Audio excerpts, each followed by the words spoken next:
be at the airport in 15 minutes. Now, darling, get your butt out of bed. Get in the shower. I know you will do this because you love me. And come pick me up.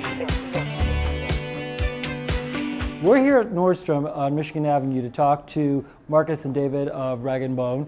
For those of you who don't know who they are, you must be living under a rock. But 3 years ago, almost 4 years ago, I actually wound up interviewing them here in Chicago in a small boutique in Bucktown that's no longer open. And what's very interesting is while the retail business has fallen on hard times, David and Marcus's business has actually grown exponentially, and they're one of the few labels that are expanding and making money and doing well, much to the surprise of even industry insiders. But I knew enough about them to go interview them when they first showed up, and now, of course, everyone, including and their mother, including Susie Menkes, has interviewed them. So what we're going to do today is we're going to catch up with the boys and see where they are now in their business as opposed to where they were 3.5, 4 years ago. It's been 3 years since we've met. You used to have long hair. That's how long it was, it was ago. And so anytime I've read anything about you guys since those intervening 3 years, when you were just two guys and now you're Rag & Bone Omni Media, right? Is people are actually surprised. They always put the word surprise about your success during hard economic times. And so my question is, are you guys genuinely surprised at your own success? Yeah, and if so, why or why not? I don't think we're surprised. I think that we work quite hard and we enjoy what we do, and we've been doing it a relatively long period of time now, and so it's been something which has been gradual, and our company's grown a lot in New York, and it's very inspiring to sort of see what's happened and the way that people have reacted to the clothes and the design and the categories of business that we're in now, whether it's men's or women's or shoes. Or You're everywhere. I mean, when I met you, you were opening the second store. You've now expanded the Houston Street store, right? Yeah, it's a pretty store. Right. Yeah. So, I mean, I think, and what do you think other than, you're just making a product people want?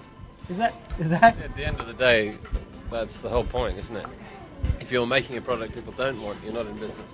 Okay, so and that's, I think okay. Our success maybe lies in the fact that we're a young company and we're making clothes for our generation, and we really understand what we want to wear, what people like us want to wear.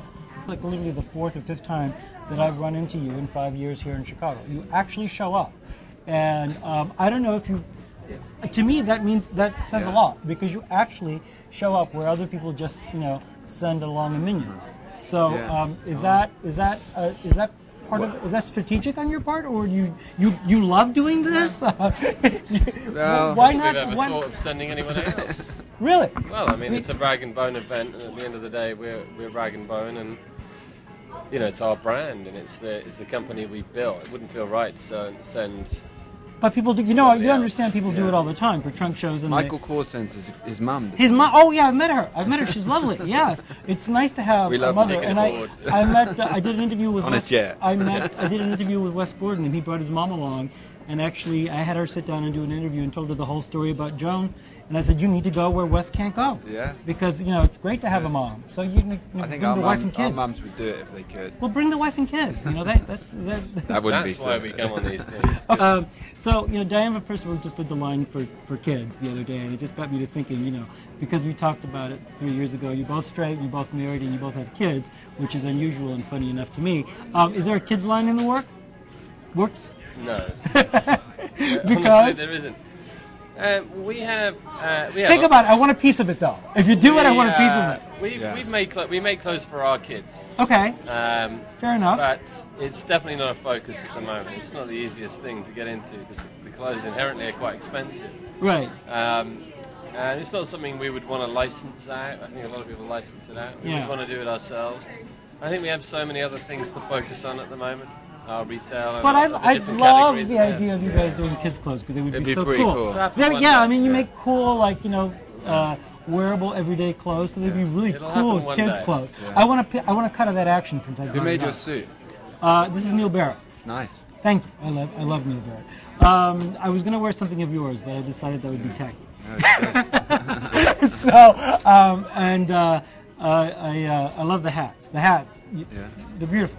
that's good. So whoever does your hats, kudos to hats They're off. made in America. Hats off to the guy Bowman who does your hat, hats. Bowman Hat Factory in Massachusetts. Made in America, and hats off to the guy that makes your hats. Well, thank you. All right. Thanks, guys. Get your butt out of bed. Get in the shower. I know you will do this because you love me. And come pick me up.